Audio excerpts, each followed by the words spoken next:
What happens when two bass road warriors spend quality time talking music and life with one of their peers? Find out every Monday at 8 on Notes from an Artist. Bassist, educator, author David C. Gross and bassist and head honcho of KnowYourBassPlayer.com, Tom Semioli, trade dates with the legends of rock, jazz, funk, blues, folk, country, and more. Notes from an Artist. Revealing conversations with the legends who've created the soundtrack of our lives. Every Monday at 8 on CygnusRadio.com. And check out previous episodes on our podcast. NotesFromAnArtist.buzzsprout.com. David, what a thrill it was to talk to the two founders of Yep Roc Records, Tor and Glenn. Because back in my day as a writer, when I used to make a living actually as a journalist, as a rock journalist, I interviewed many of their artists, the Yep Roc artists from Nick Lowe, Robin Hitchcock, Alejandro Escovedo, Sloan, Jim Lauderdale, my hero Ian Hunter, Kim Ritchie, Apples in Stereo. I think I did a cover story on them. The Baseball Project, which was comprised of members of REM, Caitlin Carey. Just so many important artists that came through Yep Roc Records. As you said, it's Tor Hansen and Glenn Dicker. And what's interesting is, as we say at the beginning of the interview, about how they got their name, Yep Roc. And Yep Roc is basically a part of Yep Roc Heresy, which is a Slim Galliard song. When you think about it, how much more outside the ballpark is a Slim Galliard record as a modus operandi for being an off-the-wall, let's pick people we like kind of record company, which is just fabulous when you think about it. Yeah, well, look at that. So Slim, probably the original indie rocker. That's it. We talk about record labels and their importance, and it's always fascinating to us how the indie labels, the small labels, are the ones that really bring about artistic breakthroughs. And we've talked about them: Sub Pop, ECM, Blue Note, what Little Steven is doing now with Wicked Cool, the Acid Jazz label and Creation in the UK, Rounder Records, which I believe is in Massachusetts, Rough Trade, Stiff, Matador, TBT, all the great artists, 70s, 80s, 90s, up until the present day, all paid their dues and learned their craft on indie labels. It's so true. Well, you know what it really says? It says that the indie label people are the most visionary, the ones that are willing to still take a chance on someone, knowing that, 9 times out of 10, it's not going to be a big hit, but every now and then that number 10, as you and I were talking before we got on the road, about Nirvana, how commercial they really were. Right. And David, they ain't in it for the money, just like us. And I love Yep Roc's modus operandi, or their credo is so very, very important. They are an artist-driven label that refuses to be labeled. And when you look at what Tor and Glenn have done over the years, their expansive roster defies description. And that's the way we like it. And once again, it goes back to my point about when you're a visionary and when you're a fan, it doesn't matter if it fits the same genre the last record you put out. It's good music, and that's all it is. And as Ron Carter always says, it's the big M. It's music.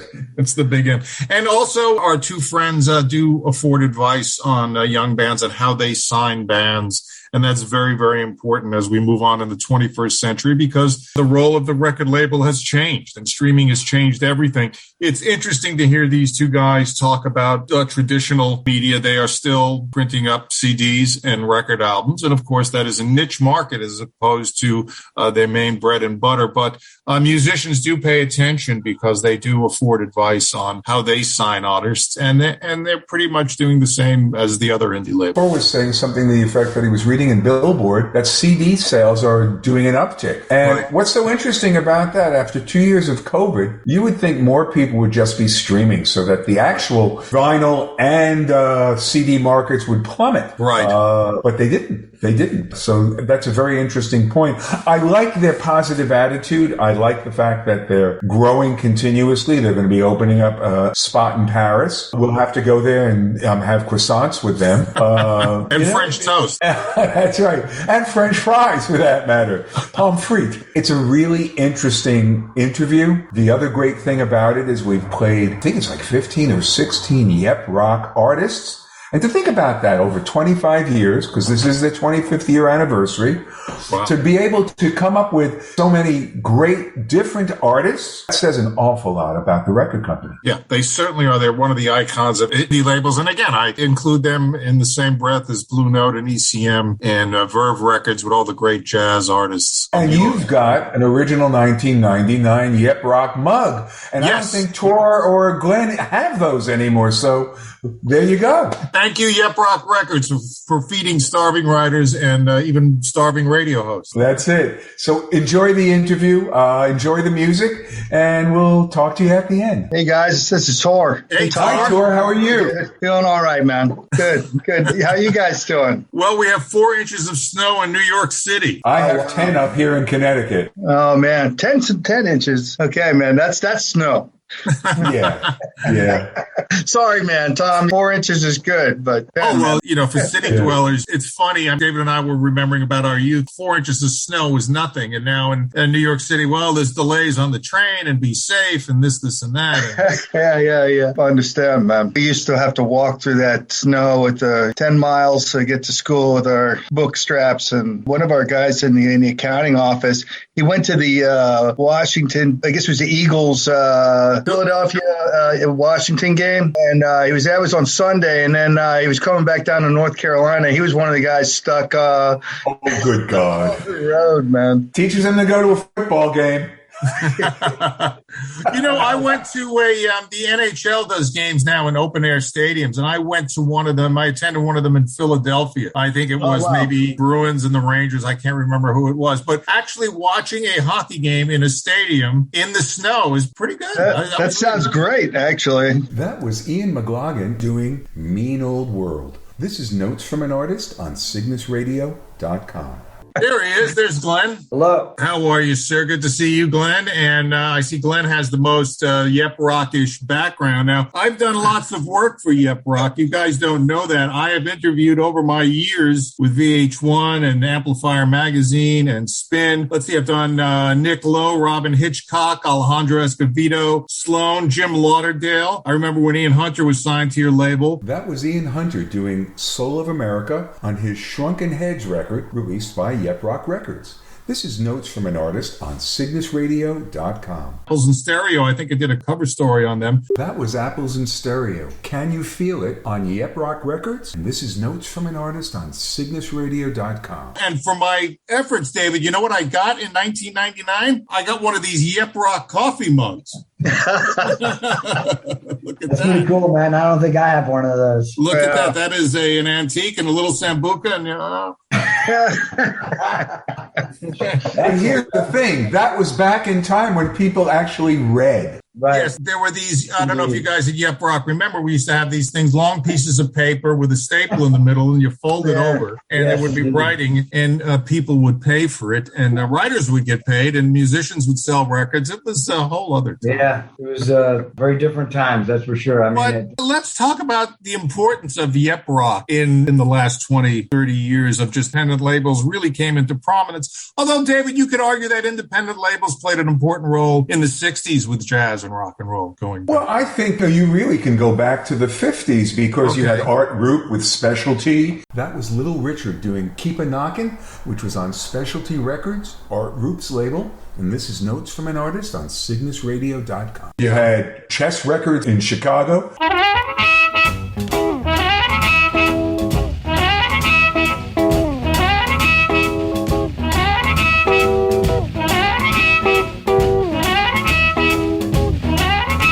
That was Little Walter, and that was his first hit. It was an instrumental called Juke. It was on Chess Records, which was the label founded by Leonard and Phil Chess. This is Notes from an Artist on CygnusRadio.com. Let's get back to our interview with Glenn Dicker and Tor Hansen of Yep Roc Records. Before we get any further, yes, I want to make some distinctions on Yep Roc itself. You guys picked Yep Roc Records. For most of our listeners under the age of 90, Yep Roc is really part of a Slim Galliard song. Now, Slim Galliard's birthday, when this comes out, Slim's birthday was yesterday, which would have been the 9th. So you took this from a Slim Galliard song. Tell me why. Well, I guess the initial response is this guy had some kind of influence on both Tor and I when we were growing up. When we first got into the music business, we were working at Rounder Distribution, and we happened upon this record because it was something that we distributed. And amongst the sales team and a few other people, everybody was raving about this record. And we listened to it, and for some reason, it really struck with us. And ultimately, we kind of just really connected with it and had a lot of fun with that. And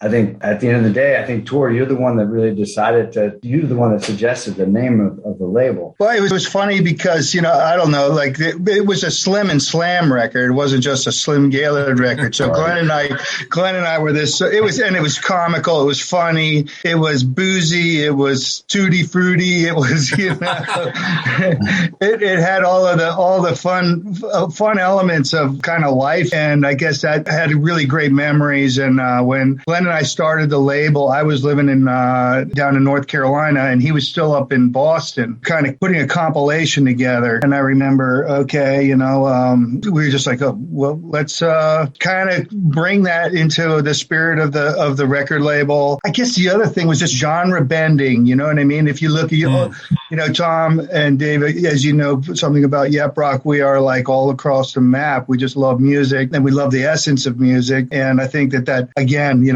could say that about as a jazz performer, or as a jazz musician that has like this element of like just a mixology. Anyway, and that's what we decided to. And I remember we picked Yep Roc. I don't know, it just had, that explosive song of the Yep Roc. Then also it was funny because back in the day we had to come up with like a logo for the label. And if you look back in time, there was like this little hand-drawn sheep on the label. And I remember going to Glenn, I was like, Glenn, I got a real question about this Yep Roc label. Can you see the sheep's tail, or can you not see the sheep? Here's the thing. Now, you guys know when that record came out, it was banned because people thought it was about drugs and crime. Did you guys know that? No, I had no idea about that. No. Yeah. Two stations in LA wouldn't play it. Wow. But here's the thing. Slim Galliard spoke 5 languages fluently, plus Vaut, and this was, Yep Roc is Armenian. Yep Roc is actually, let me read to you. It's a dinner menu. So Yep Roc are stuffed grape leaves. Harisi is a lamb stew with wheat grains. Lamb meshwa is grilled meat or a kebab. Banadora is tomato. And this really works for musicians. Masari ba. It means no more money. Wow, that's awesome. That was Slim Galliard doing Yep Roc Harisi. This is Notes from an Artist on CygnusRadio.com. That was the sort of idea behind drawing the sheep, because we thought it was a lamb dish, but we were kind of wrong on that. It sounds like that's even better, man. Yeah. Yeah, we should have tried to draw a grape leaf thing. That was really kind of a weird logo. That would confuse everyone. If you think about what a grape leaf looks like, they may think it looks like something else, actually. Exactly right. Exactly. Well, it's great. What your credo, it's an artist-driven label that refuses to be labeled. The important role that independent labels play, think about it. ECM, Blue Note, Wicked Cool, which Little Steven has, it's doing great work. Acid Jazz over in the UK, Rounder, who I worked for a while, Rough Trade, Stiff, Matador, TVT. You think of all these artists that came to the public eye through these independent labels that the majors wouldn't even go near. That was Nick Lowe doing Lay It On Me Baby, another release from Yep Roc Records. This is Notes from an Artist on CygnusRadio.com. For us, we a lot of what we did, like Tor said, we kind of followed our passion, and we liked all kinds of different music, and there was opportunities that presented themselves just based on one thing leads to the other, and connections made and relationships are made. And then from there, it just kind of spreads out and continues to do so. Initially, it was, because we have a distribution company called Red Eye as well. So because that was linked to the label, we only tried to sell in where we could sell, which was the Southeast initially, just because that's all we could kind of handle, regional distributors. So we only worked with really local artists from the Southeast, and most of which were from this area in the Triangle. But they were all kinds of different artists. You know, we would go to a show on a Friday night and go to the Cat's Cradle and it'd be sold out, and there'd be a band like $2 Pistols playing there. That was $2 Pistols doing It Don't Matter Much to Me. And I wish I could have asked, does $2 Pistols come from the song $2 Pistol by George Jones? This is Notes from an Artist on CygnusRadio.com. The next night, sold out, and a band like the Mayflies were playing, which is kind of more of a pop band. That was the Mayflies doing The Pity List. This is Notes from an Artist,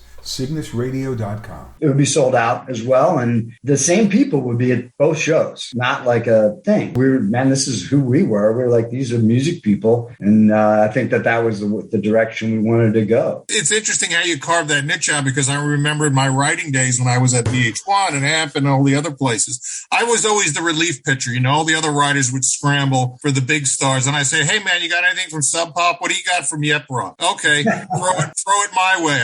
Let me take care of them. And those were, to me, the best records. Heck, I even turned down interviewing Bono for their opening act. I think it was Keane. I don't know if you remember those guys. Yeah. I mean, who wants to talk to Bono? I mean, haven't we had enough? But it's more than enough. You, man. That's awesome. Thank you.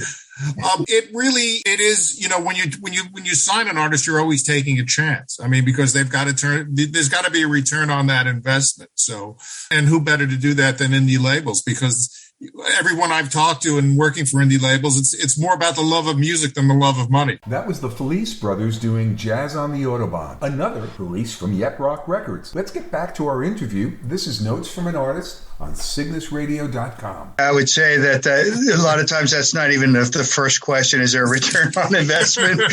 You're like, it's just more like this has to be heard at some level. We had distribution. We wanted to also just sort of put our own feeling out there, and we did it on this rock label. But when Glen and Low Straitjackets got into the picture, that's when all of a sudden, not only as a record label but also as a distributor, we had to sort of up our game in terms of pushing not only ourselves but all of our partners to step up with us to deliver this record to the people. And Glenn and I would find the right publicists and talk, even those, you thought about return on investment. That was Low Straitjackets doing Jet Set.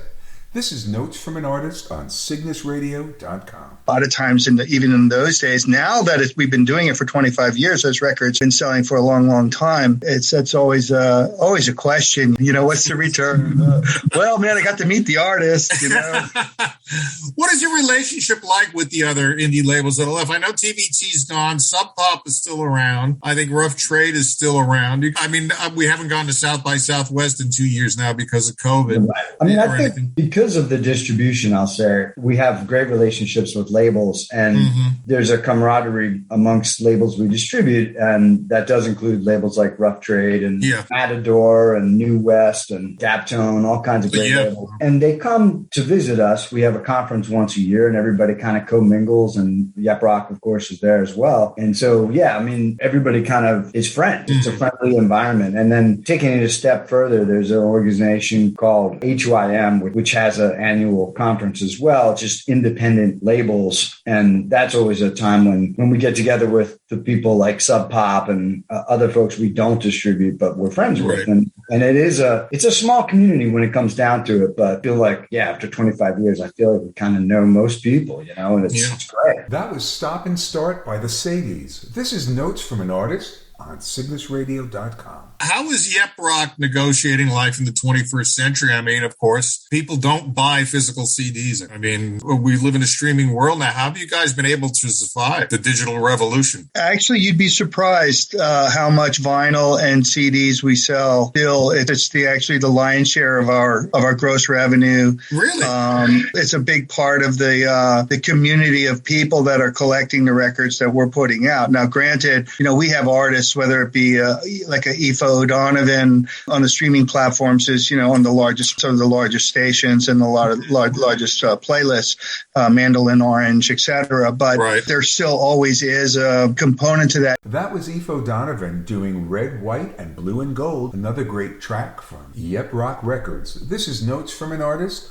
on cygnusradio.com. Now, granted, we're kind of starting to lose a little bit of like track of the touring piece of it, which is another big element for selling merchandise. Now, granted, that's going to come back, but it's been sadly really sort of sunken into some sad state at the moment. But we're going to come out of that. I was reading yesterday in Billboard for the first time, CDs actually grew. Obviously, they said that was because of Adele and because of, well, I don't care, whoever, you know what I mean? It doesn't matter. It just means it happened. Right. And for us, really, because of the length of time it takes to produce LPs now, just the CD is another easy element to like quicker turnaround. There are a lot of good things. Actually, there's a lot of kids that never probably even saw a CD. You can think about like a 20-year-old kid that's now just getting into music. They're like, man, the CD's fine. You know what I mean? And bands can like burn them, put them like just like they could CDs and like do tapes and stuff. So it's interesting to see what's happening. So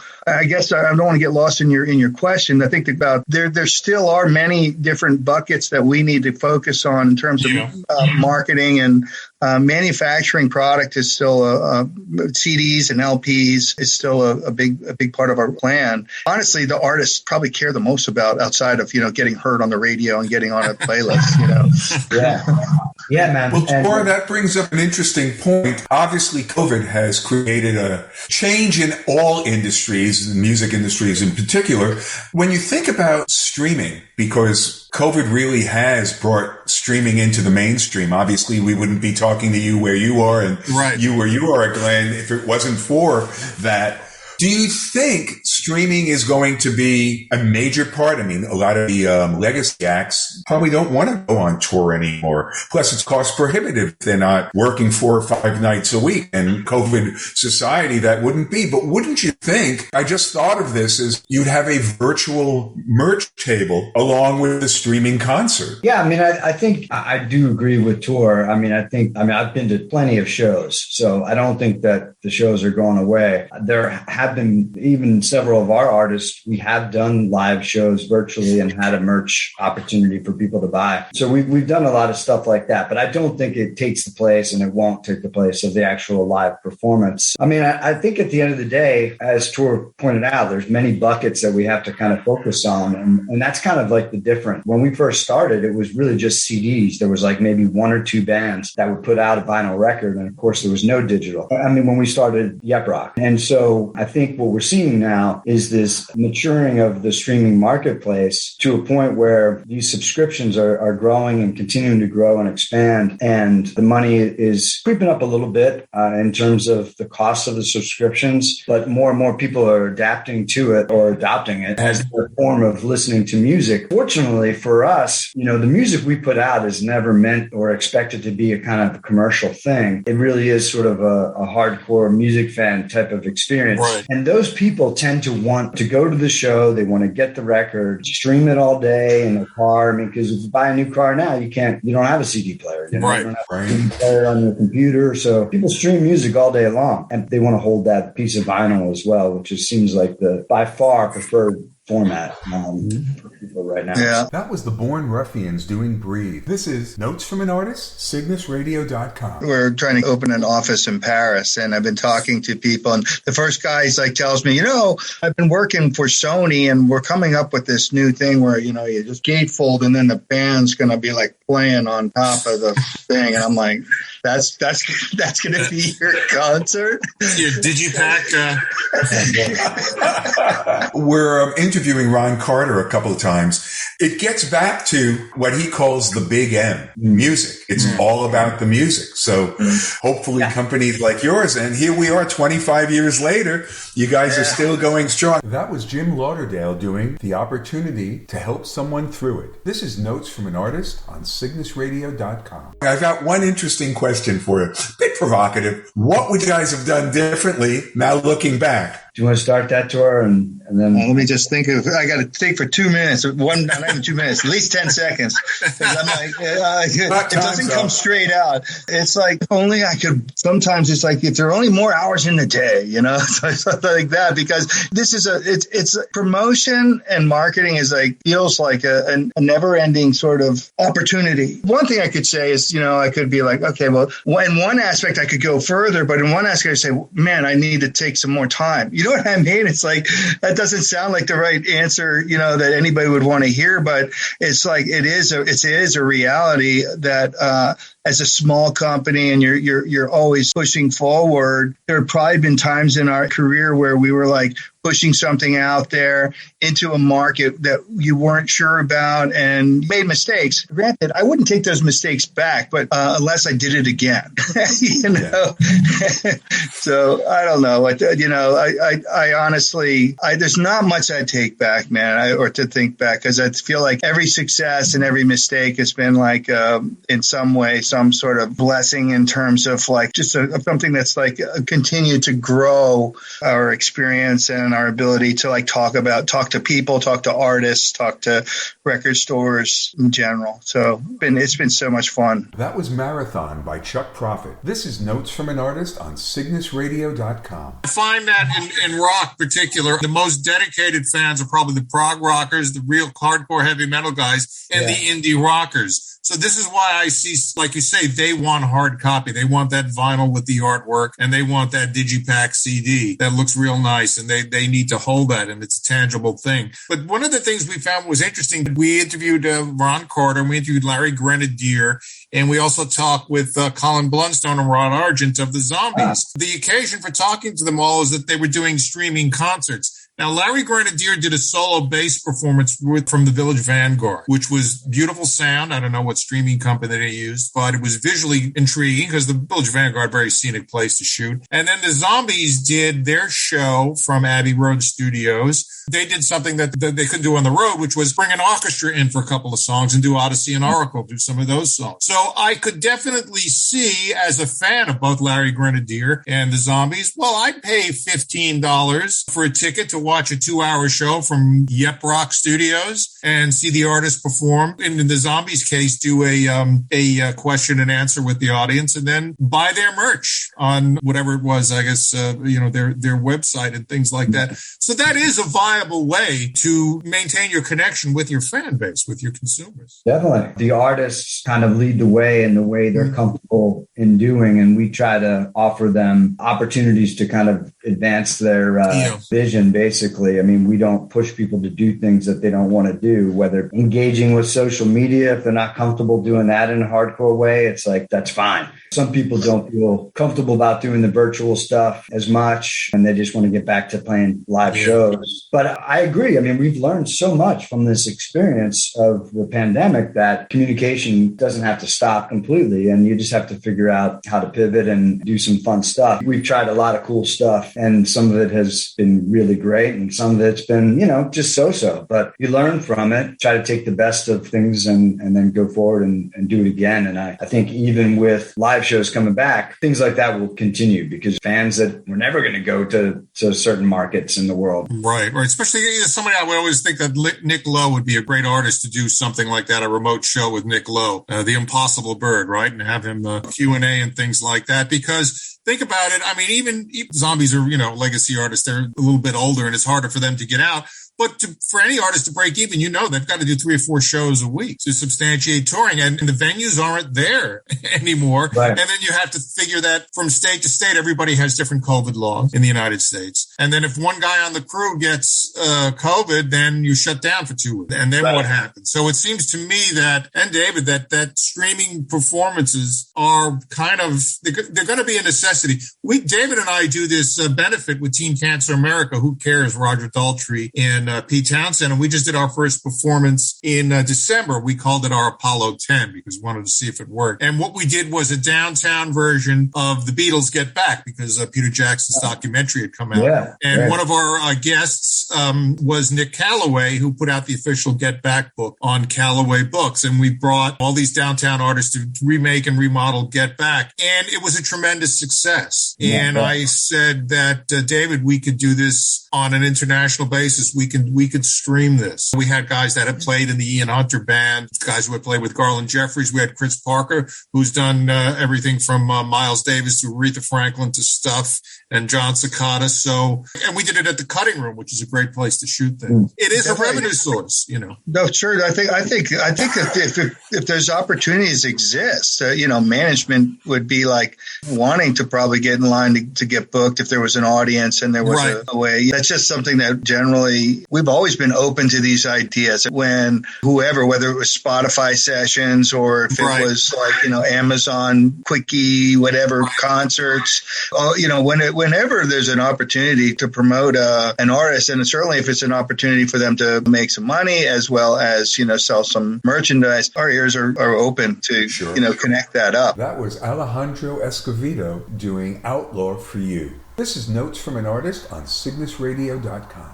The other thing is, I was thinking, like, you talk about the venue side. After a while, I think people got into doing the streaming stuff. And granted, I understand if it's the only way you can do it, that they're going to continue to do it. But even like in the recording sessions where people were like just transferring like recordings and they've been like trading back and forth stems and, hey, you do this part over across in your bedroom and send it to me in my kitchen and I'm going to link it into my, even that I've heard, they're like, oh man, I don't want to do that again. I want to go in a studio with like everybody there and have coffee pot going, Well, Tor and Glenn, that brings up another interesting question. So back when the earth was cooling and Tom and I were showcasing for record labels, I remember one particular time when Chrysalis Records came down to see a band I was playing with. How do people sign nowadays? How do you do it with demos? Do you do it with live? How is the signing process nowadays? Who's the A&R guy? Yeah. Well, I mean, it's really anybody, to be honest with you. People find different things, different ways, but it's still kind of the traditional way for us. I mean, I'm not going out to see shows every single night by any stretch of the imagination, but I think what we do is keep our eye and ears open to different opportunities. We're always looking at local opportunities, especially because we're here and it's easy to really form strong relationships with folks. And we continue to do that throughout, even though we did, as Tor pointed out, expand into more national artists, fairly quickly, I suppose. We still have our heart and soul here in North Carolina, and we tend to look there first for artists to work with. But certainly don't remember too many, if any, artists that we've ever signed that we haven't seen. Those conversations with the artists on a regular basis are always going to tell you about something that somebody else they know is working on, and they really like to get your ear on to listen to this thing, and you tell you about the project, and all of a sudden you're getting hooked in. There's like Glenn was saying, that network, like the Scott McCoy, right? I mean, how many connections do we have to that guy?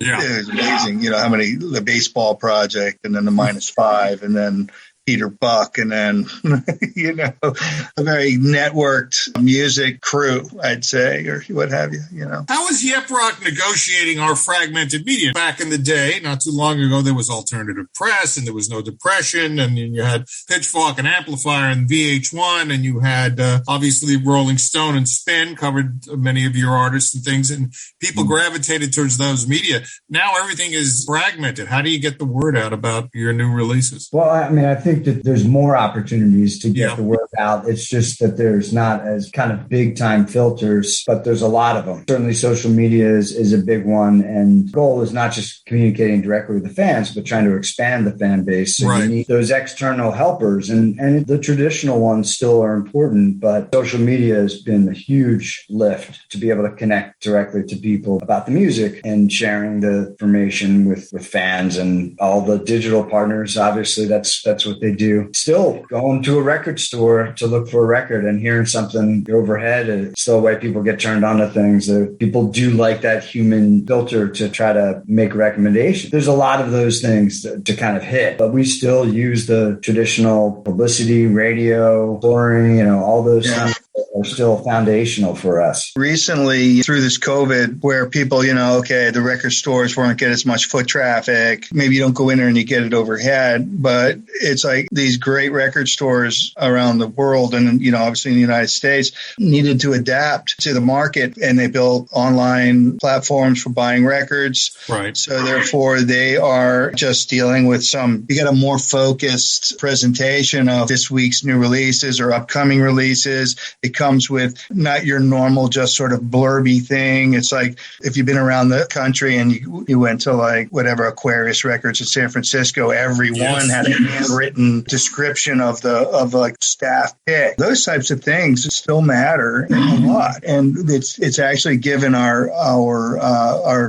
label and our distributor some platform to like connect with people in a different way. That's something we encourage to get our reviews and get our records to the right people. It's just way more curators now. It's just that's the hard part. Yeah, that's what Glenn says. It's like I'm just sitting here with like an uncut in front of me, and it's like there's not many of these anymore. It's right. Like I still like to page through it. I'm so happy that it comes here. David and I were battling this when we promoted our show. You have a copy of Uncut and I have a copy of Mojo, and that would sit around my apartment or my office for 5 months. And then you'd pick it up and you'd finally get to the record reviews and you'd say, hey, wait a second, maybe this Kim Ritchie album is worth checking out or something like that. Whereas the problem with digital media and social media is just this constant scrolling. There's no shelf life to it. That's right. That is a challenge. And that's something that as a record label, you have to continue to find ways to expand the life of the project. So it starts way earlier than it used to as well. So now you start doing things with singles digitally, well before a record comes out. You try to bring attention to those things and have reasons to talk about it. And of course, everything leads up to the release date. But then after that, the traditional things to kick in as well, including touring. But you still have to come up with ways to kind of keep bringing it up, figure out ways to bring attention to it, shine a light on it, ideally for about over the course of 2 years. It's got to be longer to work a record. I mean, I remember to get my Yep Roc advances 3 months before the record came out because that was the lead time. What is a release date? Like how it seems like you have to work a record in perpetuity now. Well, until the next one comes out. The other thing that is the new paradigm of COVID into it too,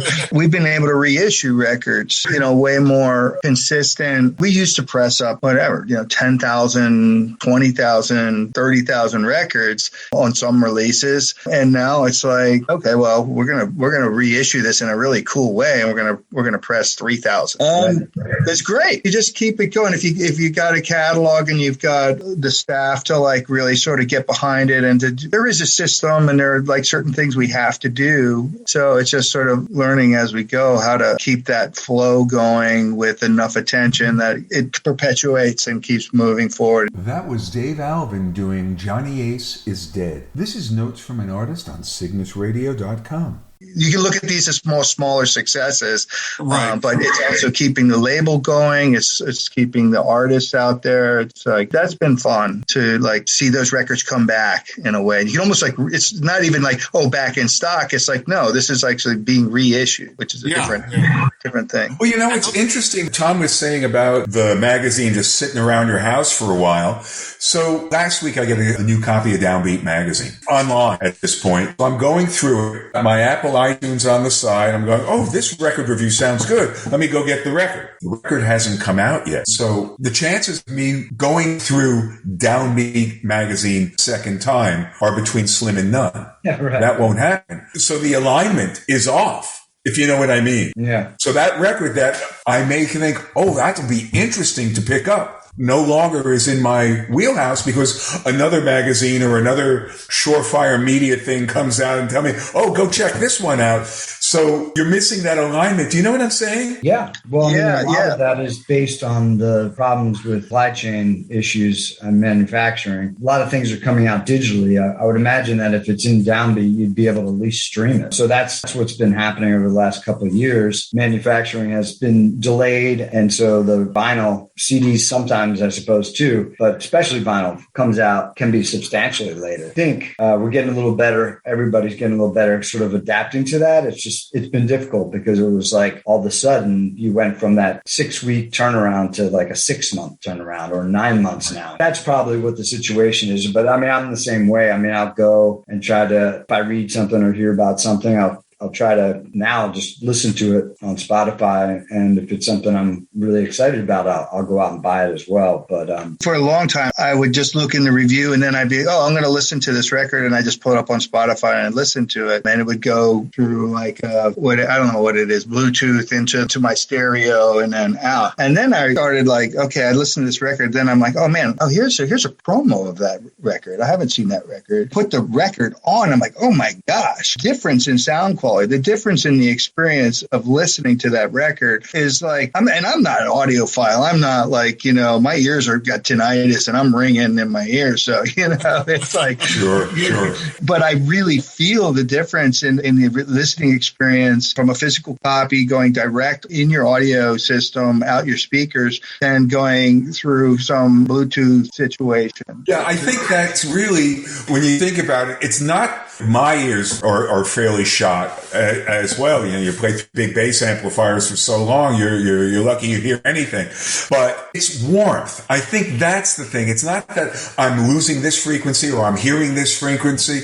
What you're hearing is a warmth of sound that doesn't apply with that Bluetooth kind of thing. Yeah, there's something there. So I recommend people out there put a physical record on and try it out again because you're going to hear it different. So long I've been just using my phone because it's so convenient. And then I just like, you know what? Maybe that's also, maybe I slowed down a hair to just like say, I'll have a little more patience. Go walk over there, put the record in and listen. That was the great Slim Galliard and his quartet. A 1945 recording called Atomic Cocktail. Now, the Atomic Cocktail was an alcoholic drink served on the Las Vegas Strip during the nuclear weapons testing in the 1950s. There was a place called the Sky Room where tourists could view mushroom clouds, believe it or not, from the Nevada proving grounds from a distance. This was a considerable tourist draw from 51 to 63, when Las Vegas was also known as the Atomic City. Moreover, there was a great movie, a documentary about the 50s and McCarthy and all that stuff relating to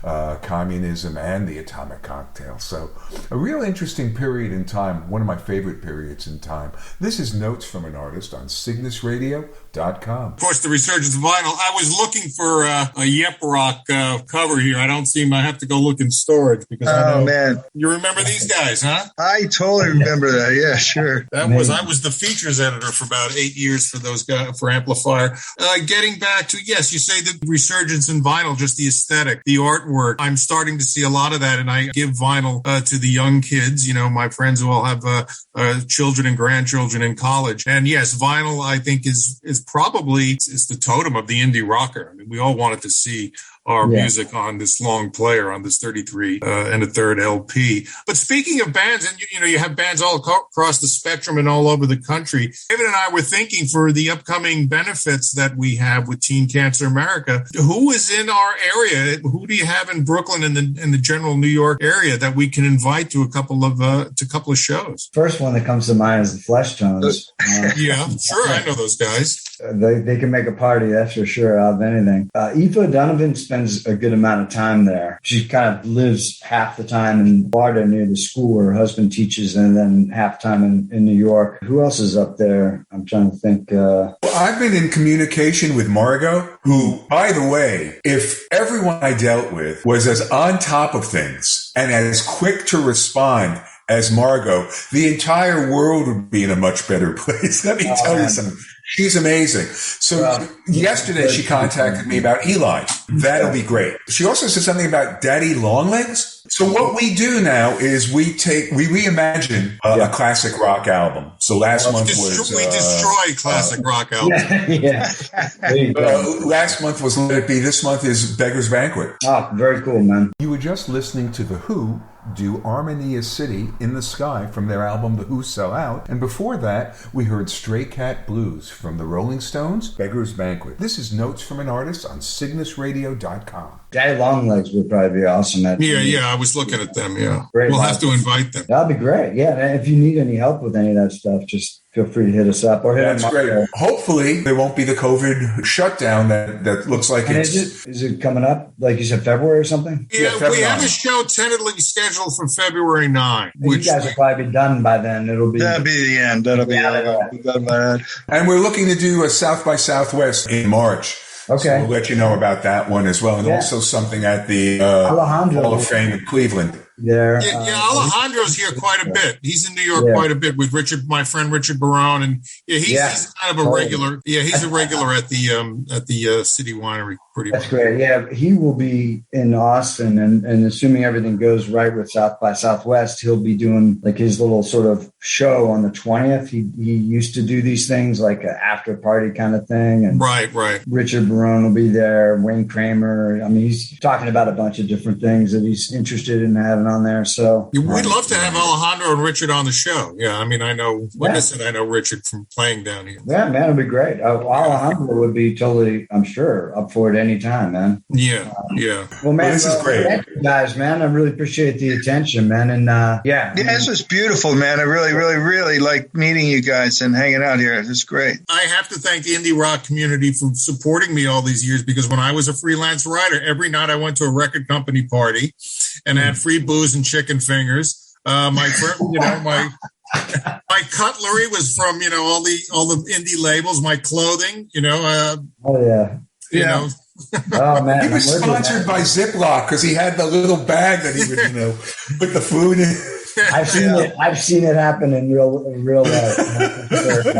Tor, all right, Glenn, great to see you. Great care, guys. See you, David. See you, Tom. Adios. Bye. What better way to end our show with Tor Hansen and Glen Dicker of Yep Roc Records than to play Slim and Slam's mega hit, Flatfoot Floogie. What a great conversation with Tor and Glen. Thrilled to have had them on our show, and I want to shout out a happy 111th birthday to Slim Gallier. He would have been 111 years old yesterday. I would also encourage you to check out Yep Roc Records' website and discover the great catalog of music they continue to release. And I would also encourage you, if you've missed any of our previous shows or want to listen again, we invite you to our podcast, also titled Notes from an Artist, which you can find on all major podcast players or at notesfromanartist.buzzsprout.com. So this is David Gross for Tom Semioli. Thanks for listening, and we will see you next week.